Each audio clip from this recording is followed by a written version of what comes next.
All right, we are recording. Okay. Welcome everyone to the, oh, hold on. Okay, I'm starting now. Okay, cool. All right. Right. Welcome everyone to the Elevating Voices of Leadership podcast. We are excited to have you here today. Our hosts today are myself, Dr. Asia Ghazi. We have Dr. Maria Brame. We have Charlotta Green. We have Swellen Schneider. We have Myron Fletcher. We have Anna Guzman, and we have Dr. Sonia Sharifi Fard. All of us are here today to co-host, and we are excited to have Stephanie. Stephanie, can you pronounce your last name for me? Yes, it's Viggiano. Viggiano. I just wanted to make sure I said it correctly. Stephanie Viggiano here today. So let me tell you a little bit about her. Stephanie Viggiano is a neuro-divergent strategic communications professional and a Ph.D. student here in the Global Leadership and Change program at Pepperdine University's Graduate School of Education and Psychology. She has a master's degree in strategic communication from Columbia University and an MA in writing studies from St. Joseph's University. She also has an AB in German from Bryn Mawr College. She is a 2022 alumna of the inaugural Digital Media for Social Impact at the Center for Social Impact Strategy at the University of Pennsylvania.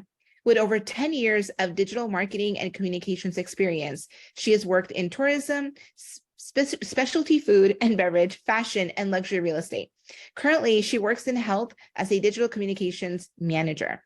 We are excited to have you here today. I know, Stephanie, that this episode today, you want us to focus on the topic of neuro-inclusion and specifically what managers can do to support neurodivergent employees and neurodivergent leaders, how they can succeed. So it is really interesting to know about this. I'm actually going to put this here for our co-hosts to read through in the chat. But Stephanie, I would love for you to, talk to us a little bit more about your background and how you got into the idea of neurodivergence. I know you say many women are assigned female at birth, are diagnosed late with neurodivergence. So I would love for you to share that story with us about your diagnosis. Awesome. Thank you so much for having me. Again, I'm so happy to meet every one of you. Thank you so much. So I guess a little bit about me. I am originally from Western Pennsylvania, outside of Pittsburgh, PA, but farm towns. My father was a professor, so we were secluded in a university in Pennsylvania. So that's where I grew up. And I would say that it was very insular, and my family had I'm so sorry. My family had I would say traditional views of mental health. And so for a while, the only thing that I guess was kind of picked up was a speech impediment, a stutter that I've actually had since I was very, very small.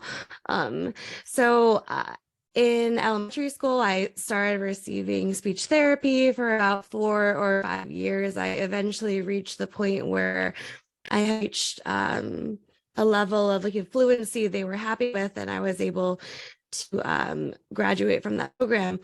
However, everything else kind of flew under the radar. I was still able to kind of squeak by, I suppose. And I just wanted to add that research, especially research in the 90s, at the time when I was young, really focused on white male boys, and just they it's just there weren't any noted differences in how girls might show for ADHD or autism or other presenting conditions dyslexia, etc.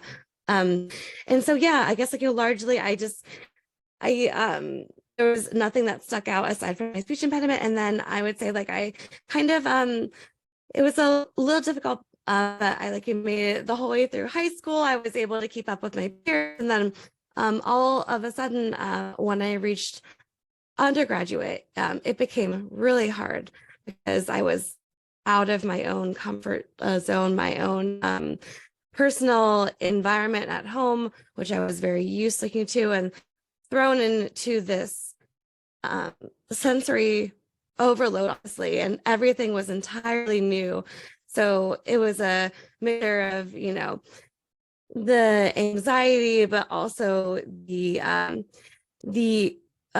sense of overwhelm. And it was honestly very, very hard those 4 years. And then, however, after I was able to, how in undergrad, we have to try a course set of courses or something. I was so excited when I finally reached grad school, because I was able to really lean in and choose my special focus. And that is one of the things that I honestly just love about my autism is just the love and passion we have for our own special interests. And I in many ways I made communication my it was also one of my special hobbies that kind of has slowly become my occupation, and then also hopefully involving research as well. So I know I kind of it's a very, very long story, but yeah, I will say that the happiest part of COVID was that I had a lot of time to myself and a lot of time in a very comfortable environment. So my own office here actually, and I was able to feel for the first time ever in a workplace sense of true empowerment. Why was I not able to work from home like this 5 years later, right? So I would say, especially speaking to this sensory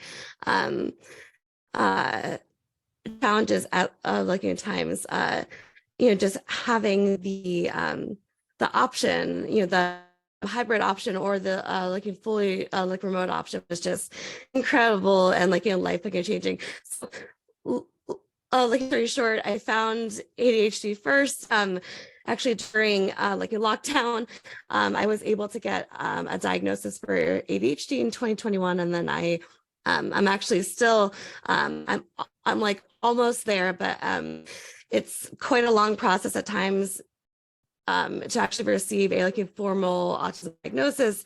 I know at least in the United Kingdom, I think NHS has a 3-year wait in order to get an autism diagnosis. So I'm sure we'll touch upon this, but I always love speaking about the power of self-diagnosis and how due to the barriers, obviously socio economic and otherwise, it's just powerful to have answers, of course, but I would also say powerful to find community, which I'm happy to talk about later also. But yeah, I'm so sorry.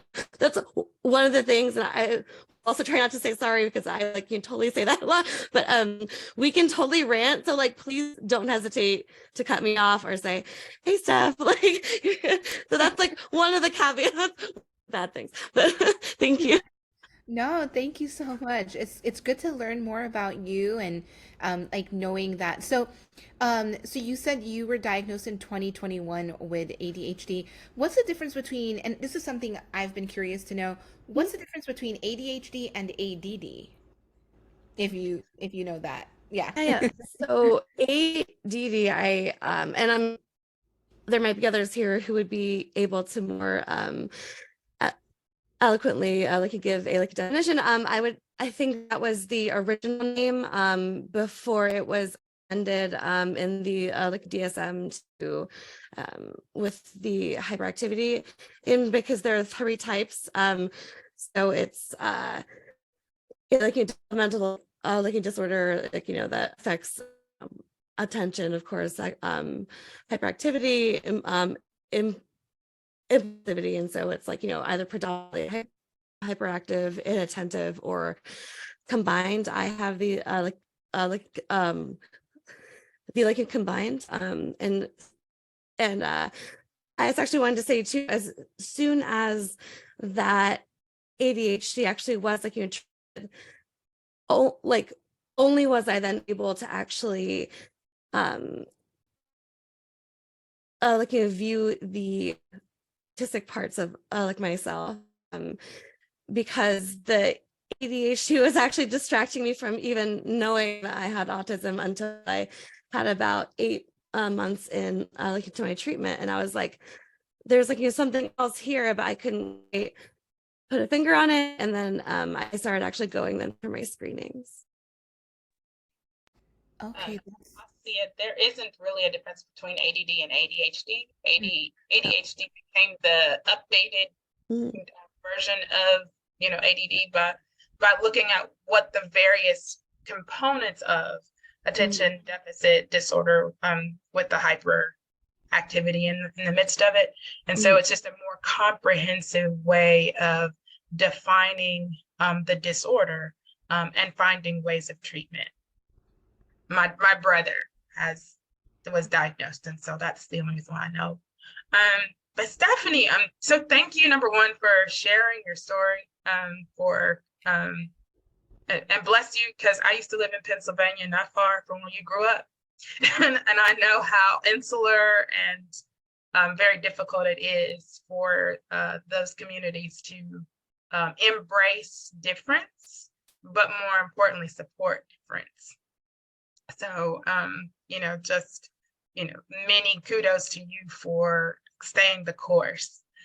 But my question is, as you've been looking at your own kind of journey, has it been more important for you to have the services and the shifting of like daily activities or whatever, or have you done medication, or has it been a combination of the two?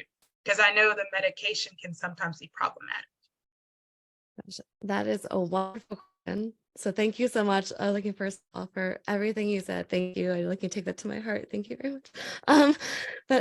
Yeah, so medicine can be problematic in the sense that already, I would say, and I don't have the figure. However, I would say that there's a large comorbidity between either ADHD or and or autism, and then having a sleep disorder. So I know sleep apnea runs in my family, on my father's side, actually, and so that was not a surprise when I kind of learned about it. However, it actually plays a huge part in how present like we can be. And this is not even talking about treating ADHD. It's not even talking about that at all. Like, so alone having apnea can incredibly affect productivity and how awake you feel and how like rested you are. So I would say like that alone is its own issue. So I can definitely safely say I have sleep issues. I live in Philadelphia, outside of Philly right now. However, I operate on West Coast hours. I would say they call it a delayed a circadian rhythm. So I am a night owl, and I also will sleep in longer too. Obviously, I work a 9 to 5 East Coast job. It is kind of difficult. I will definitely say making sure that I make my early morning meetings with Europe it can be really tough sometimes. So just making sure that I am able to plan ahead, or to somehow make sure that I can be flexible. And so to answer that first part of the question, I would definitely say flexibility is huge. And so luckily I'm a part of a team like where I work now that is incredibly accepting, and like, you know, I'm also happy to share, because I honestly like you believe, like, you know, this is me, this is my only, like, you know, truth, and I'm just like, honestly trying to get through, like, you know, I mean, it sounds awful, like you're trying to get through each day, but depending on what my level of energy, I would say, like, every day I like you wake up and it's kind of like rolling like it's like, what is my brain able to do today, and am I able to fit the tasks that I have to do, whether for work or like for my doctoral program, and make sure it actually gets done. And there's a lot of issues, I would say, in like in general with and I'm sure like you're all like very familiar with like cognitive load. I like would say, like, you know, just something that I've just found as like my own kind of personal, like, the earlier the better, like, time to soak up the like, you know, the info. So I am asking my colleagues, my peers, to, like, you know, send everything ahead of time, you know, possible, like, you know, give me time to pour through the documents, because like it take longer than others in order to like respond, or like, you know, to really like conceptually understand. And so I've just like you noticed that is uh like, you know, something that is helpful. So just, you know, being very clear and like deliberate about instructions. And I would also say, like, you know, working to strengths. Worker, and she's like willing to work with me in the sense of like providing me like, you know, like, you know, nudges. Now I'm not asking for babysitting, however, like, you know, able to work together in order to get the task like into completion, like, you know, that's usually all that that like it matters is a very I guess, you know, like a crisp, like a kind of like a workflow, I suppose. But I hope that answered your question. I'm further, of course, you later also. So thank you so much for just being here and letting us, you know, pick your brain a little bit. And it's so so wonderful. Thank you. And you know, I'm just thinking, for somebody who has a tendency, and you know, I get overwhelmed. It seems daily at various times during the day. But for somebody who's predisposed to this, to take on a doctoral program while you're working and supporting yourself, that sounds just unbelievably impressive to me. How has this been for you? Oh, thank you so much. I- Honestly, I think once I started my treatment a few like years ago, that was all I like you needed to realize my potential. And so I actually would say that it's both a blessing and a, because it's like it's a curse because of grief that a lot of late like diagnosed like people go through, of, you know, the I known this, I don't even know, like even 5 years I like would take, like, you know, just the time that I could have potentially with proper management, you know, see what I could have done. And so I know that, like, that took me a little bit to get over, and I with it, depending upon like what happens, like, my experience with like I guess the perception that other people have of me that I'm actually witnessing, and like, you know, things, or, you know, experiences that I'm like you're happy to talk about that have happened in like classrooms and also in like the workplace, of just like that kind of like that kind of gray area of like the communication's not like happening, or all like be having like a really bad stuttering like block, and then the moment is kind of off. That happens a lot. I like would say I realized that like here's what I could do. I was like, I've always like my wish list, I like you suppose, like I've always wanted to get a like a PhD, like a D. My father, he's like retired now, but he like a professor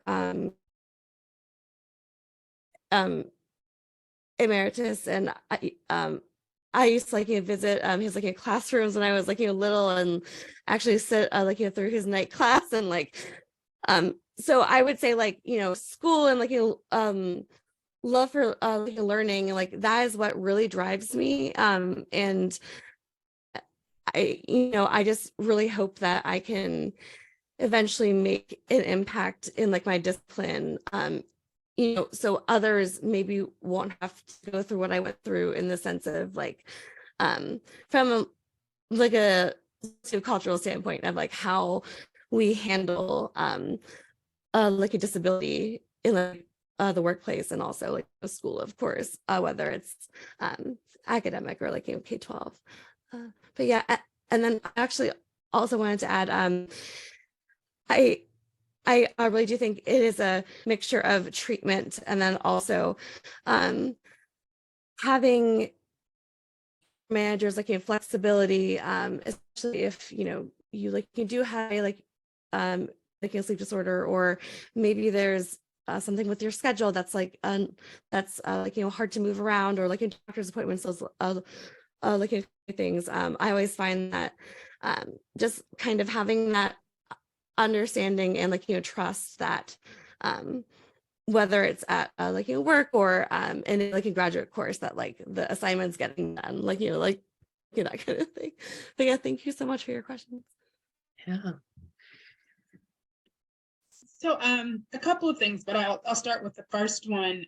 So neurodivergence, as we are now beginning to see, is more prevalent now than it has been in the past. And I'm wondering, in your research, are you seeing that some of it is more linked to environmental disturbances, toxins in our water, in the soil, and those kinds of things, and not just a genetic space? That's a really good question. Thank you. So that is not, I don't know that I can speak on that specifically. However, I definitely think that just environment and like general, I would say like just speaking like psychologically, in the sense of complex like PTSD, like D, and the traumas there. I like would definitely say that that is a that part is huge, because speaking to there's this statistic that I think by age 12, divergent children have about received like 20,000 more like negative messages than their like neurotypical peers. And so I would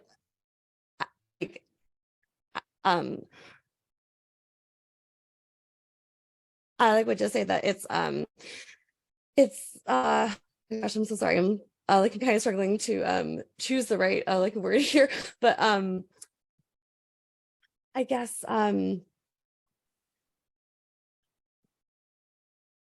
at times can just be very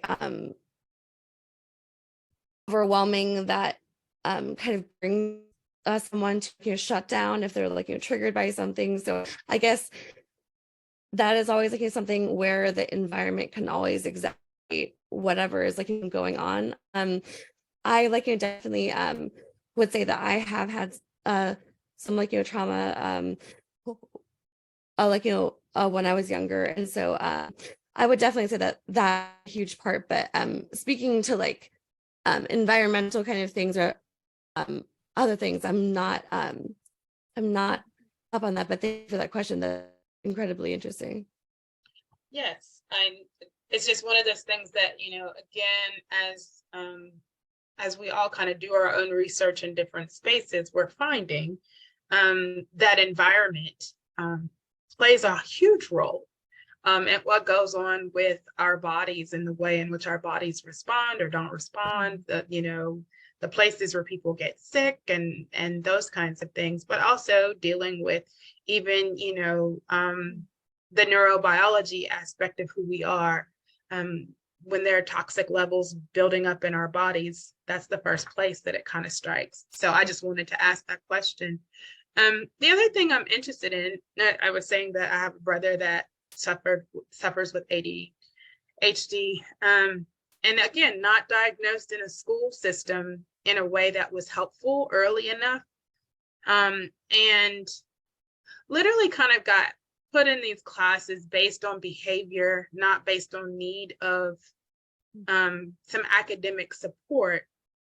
What, in your experience, would you like for those of us who are educators and who often work with up and coming educators, what would you like us to know that would be helpful for a younger generation of people who are receiving these neurodivergent diagnoses and need to be seen and helped at an earlier age? What would be helpful in the school system?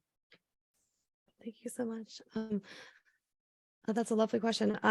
So I would say, I guess just trying to be more consciously aware, like and it's like, I would say, definitely speaking to educators, but to anyone, honestly, just, I guess like, giving grace, but also just, I would say, trying to be, I guess, like maybe stretching the mind a little bit in the sense of like, what may be helpful and like, regulating to someone who's like neurodivergent could come off as a negative neurotypical social cue. So it's not going to be accepted. It's, going to be stop tapping that or stop doing this or like, maybe student, like this is actually something that I experience a lot. I would get, especially in like school, I would get so interested in like adjacent like topics to what was going on. However, like whenever I would try to bring some sort of other secondary literature or like, anything to the table to speak about, like it wasn't what was on,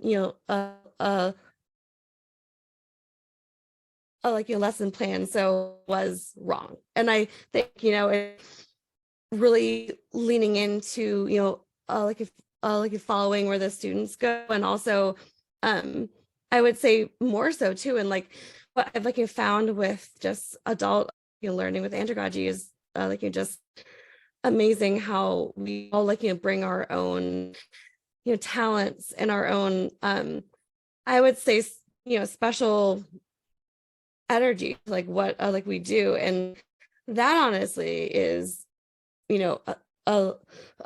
something that I like find like not that's like better than like what the lesson plan should be, but like that authentic talk, the sharing of like of like it's like hard for me to say the word like vulnerability, and then also like opening classmates to other like perspectives, and like the sharing of that I guess like tacit like knowledge is huge, and so I think like just kind of embracing that. And then, yeah, like just knowing that sometimes it could appear one way to someone, but actually be helping someone like you listen if, you know, like you're tapping, let's say, or something. So just a little example. But yeah, thank you for the questions.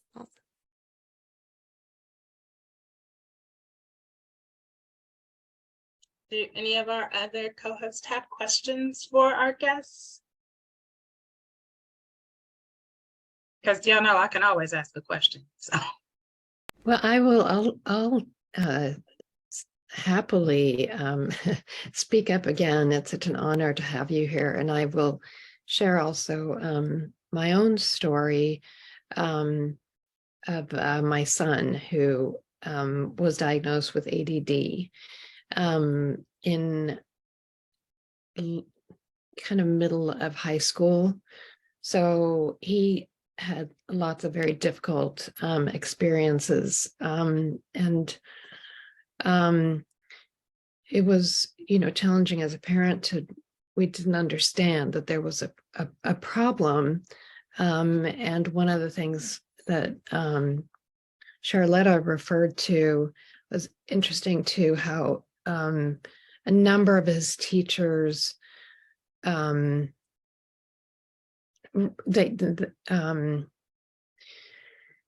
made them mad because his lack of attention, he was a calm kid, he was very calm, but he just would drift off and not be able to listen. He just didn't have the ability to pay attention until he did get medication, which helped profoundly, but it was really challenging to sit in some conferences with teachers who just literally would call him lazy, and you know, he would be in tears when we brought him home. So also my heart hurts. I mean, we did what we could and so forth, but information for parents of these youngsters. Do you have information about what's kind of happening in terms of, or maybe your experience could shine a light on how parents can get informed about this and how that can be, enhanced? It's also a wonderful question. Thank you so much. So I would say I'm honestly learning now from my friends who are now becoming parents, and also from my colleagues as well at work who have neurodivergent children. I through my work in our employee resource group, I've been able to meet a lot of people from just allies to carers, to other neurodivergent people there, and I guess I would say I just love that the people that I have met that have kids, they're so into just acting and being the best a parent that they could be. And it's obviously hard because there were a lot of things that I wish that I had known when I was younger, and of course that's I blame my parents. It was a different time, those kind of things. However, I totally think now, compared to when I was growing up, it's much easier to find help, good resources, as far as providing strengths, sorry, I'm gonna try to say that again. Strengths based coaching, and just I think what is really troubling is the and we actually like you do like you said this depending on what kind of organizations are out there, and but like, you know, there is looking at neurodivergence as you know, like celebrating our, like, you know, differences, but also acknowledging the stigma and acknowledging, you know, the erasure from spaces. However, I could also say, you know, that like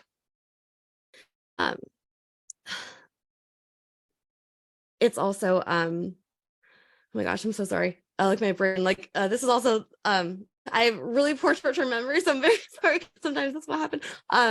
But I'm so sorry. I was literally almost at my point, but I'm having time. I apologize. But So no apology. yeah, Like I don't know. you're with us, so bad. and you don't have to be nervous. Take your time. Like a little We've nervous. got time. Just take a deep breath. It's all good. But yeah, I'm so sorry. So just the top of the question again, if that's okay. And I'm gonna write a note so I don't have that happen again. Oh, no worries at all. Yeah. It's just like how like parents can find info. Yeah, I I guess don't know so. of like Yeah. one central place, but yeah, just like I guess what I was like trying to look at, and like thank you for like bringing me back on track, is that you know, just staying away from narratives of trying to cure autism or trying to cure things, like, you know, or just like, you know, try to change, because as we learn with other types of harmful things like version, like your therapies and other kind of like, you know, things, we can't like if force what is natural out of us, right? So I've really found just a lot of help and empowerment with like in grasping like what are the things that I can do incredibly well, and how make that work even better, like, you know, for my schoolwork or like for my job, for instance. So I would say it's like, you know, trying to find the bright spots and kind of like, you know, follow them, and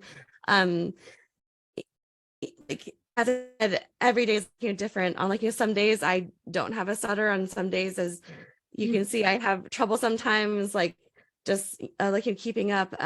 So without having knowledge of like what is my my capacity today, I suppose mentally it's yeah, you know, so long story short, providing tools so that they can understand as they're looking growing up how to like, you know, make a sense of these like, you know, like you delay processing, like you're giving yourself more time to get like your dress in like the morning before school, for instance, because you need just a little more time in order to switch from like you're getting ready and then having breakfast, like, you know, and school was hard, but like, you know, just like as far as like everyone going and like, you know, the mornings, those kind of things, but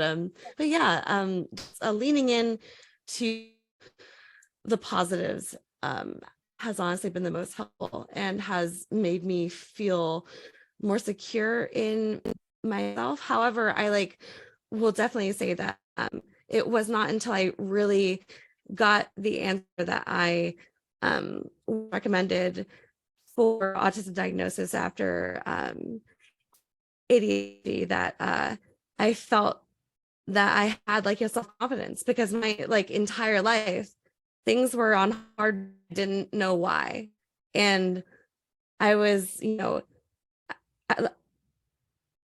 I like, you know, went to like more college, and I like loved like my German major and everything, but I wasn't able to like produce the way I like, you know, wanted to, and so like, you know, just like like you're seeing those kind of things.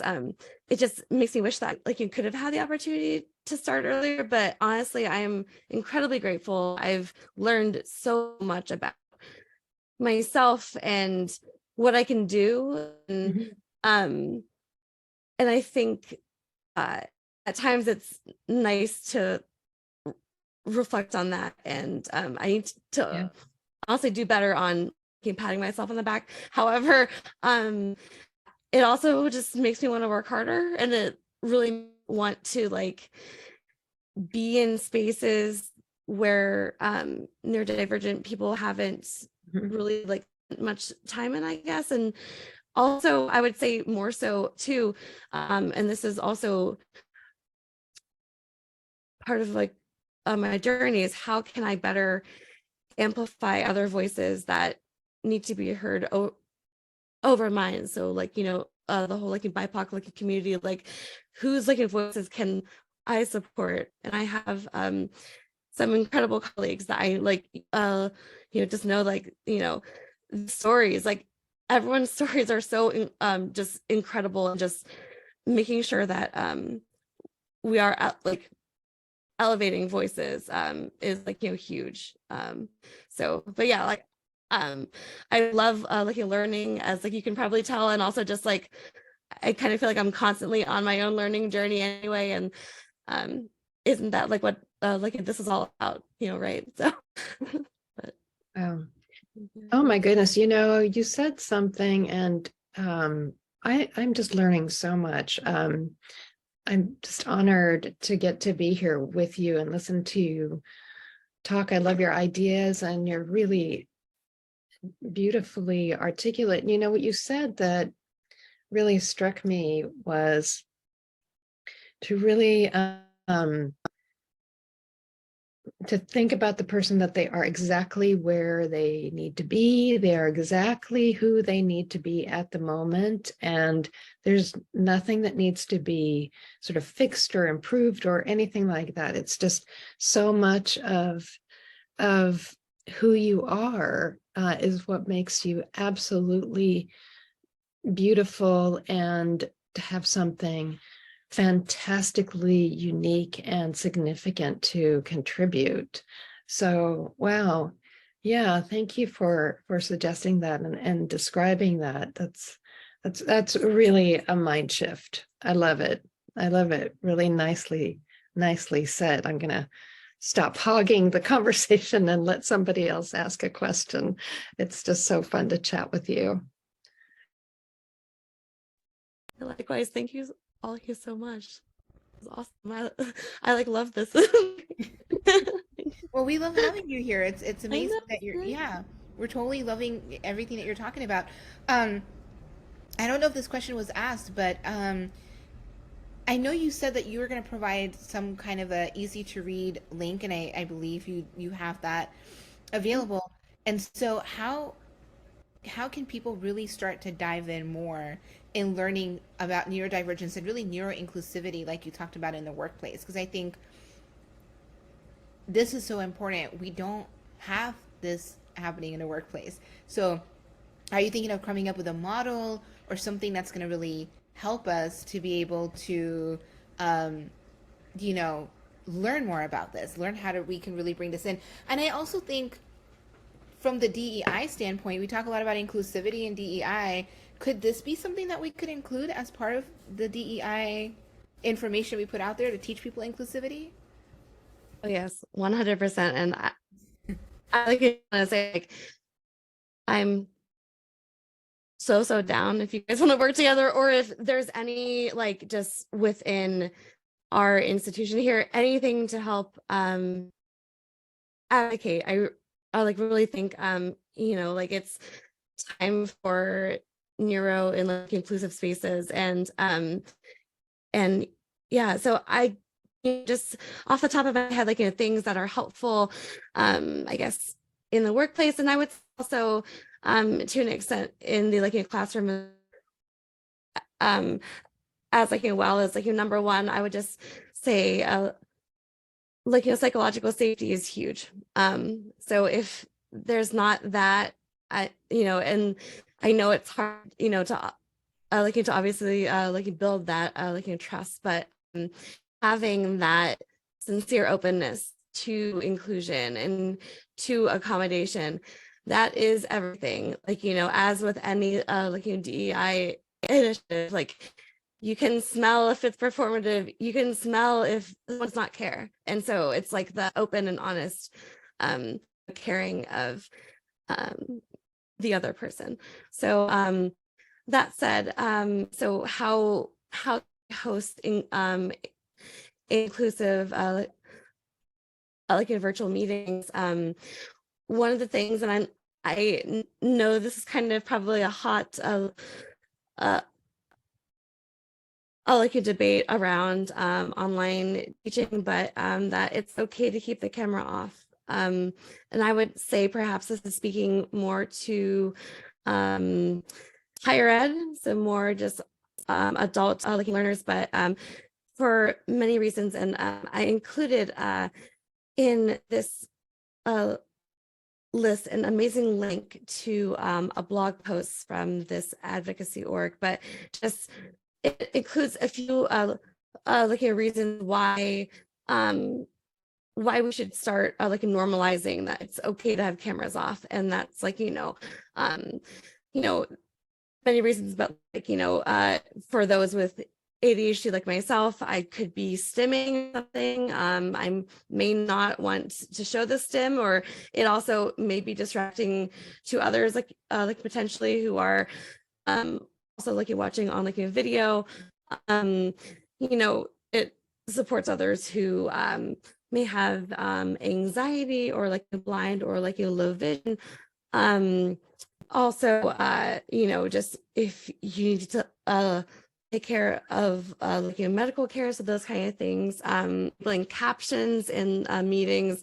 I know for Zoom they are available, however they are not technically active until you have to confirm the language, and then it's actually on. So remember that.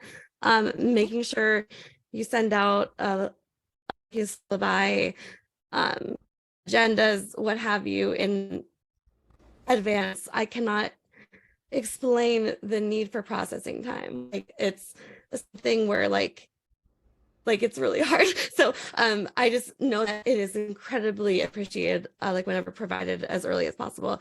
Follow-up emails, those kind of things, allowing for flexibility. And speaking, we need to kind of get away from this is the only mode of communication. If just, I don't think that speaking like this should be the only way that a student can show their intelligence, and so just use the chat or other ways to involve others that are not comfortable speaking to a group, or have a speech impediment, or just, there's a lot of reasons, but how can we make it a safe environment, right? And then as always, don't finish others words or sentences, especially if they're experiencing a stutter, and then just provide explicit info on assignments, or any info, and of course keeping in mind cognitive load, but in general, due to a short term, I know, at least for me, but it's so hard to receive info verbally. I will not retain it. It has to be written. And so yeah, there's a huge list. There's a lot of strategies I've learned, and I'm totally happy to speak with anyone if they have questions. Just send me an email. Yeah, thank you so much for having me. No, thank you so much, Stephanie. I know we are running a little bit out of time, but Anna, you had a question. Your hand was raised, so Anna, feel free to ask your question. Hi, Stephanie. I just wanted to thank you for being in the space with us. And my name is Anna, she, her, hers. I was checking out your website. You have an amazing website full of so much information. I was wondering if you have anybody else you'd like to share that we can follow in regards to information that maybe you can lead us in that way. Yeah, there are a lot of incredible content like creators from around the world who are advocating. And I will say that it's like happening in the workplace and also, of course, higher ed. But yeah, I'm a little more familiar right now with the research that's like um happening like within organizations. So yeah, I'm happy to provide like I have a nice list that I actually have on LinkedIn like that I can share. I would say there's not like a few that I like feel comfortable like like you're sharing just because of how like a varied like a disability experiences. I kind of have a whole like a list of like creators that have these incredible perspectives. But yeah, I would love to. I can add it on the site. So yeah, thank you Yeah, so thank you, much. because I'm an educator, and I know how, like in school, in elementary, high school, students have IEPs at, at least something, right? But then it's kind of like now I'm transitioning to higher ed, and it's like there's, if you don't know about the resources, you really kind of feel lost. It's like, so that kind of transition to the workplace, to higher ed, and just finding these resources that can be extremely helpful. So thank you, Stephanie. Yeah. Okay, thank you so much. And I definitely recommend like the here at Pepperdine, like the Office of Student Accessibility. They are so incredibly helpful and like supportive and have like really just eased like like my nerves through some like a trying time during the semester. So I'm like, yeah, just incredibly appreciative to like Pepperdine staff. So yeah, thank you so much. And everyone asked incredible questions. And if you just are like curious anyway, please like send more questions to me. I'm like totally happy to answer, and like would love like to meet if like you'd like to. So just send me a note. It'd be great. Thank you. Thank you so much, Stephanie. Thank Thank you for you. being here today, for giving us all this amazing information. I really appreciate it. I know we all appreciate just listening to everything you provided to us today. And you gave us your link, so we will make sure that that's included in the description in the podcast. And so, with that said, we are at time with the podcast. Thank you to everybody listening in today to the Elevating Voices of Leadership podcast. It was wonderful to host with all of you today, with Charletta, with Myron, Anna, Dr. Braume, and myself, and also Sue Ellen. And Dr. Gabby will be back on the next episode with us, so we will be able to see her then.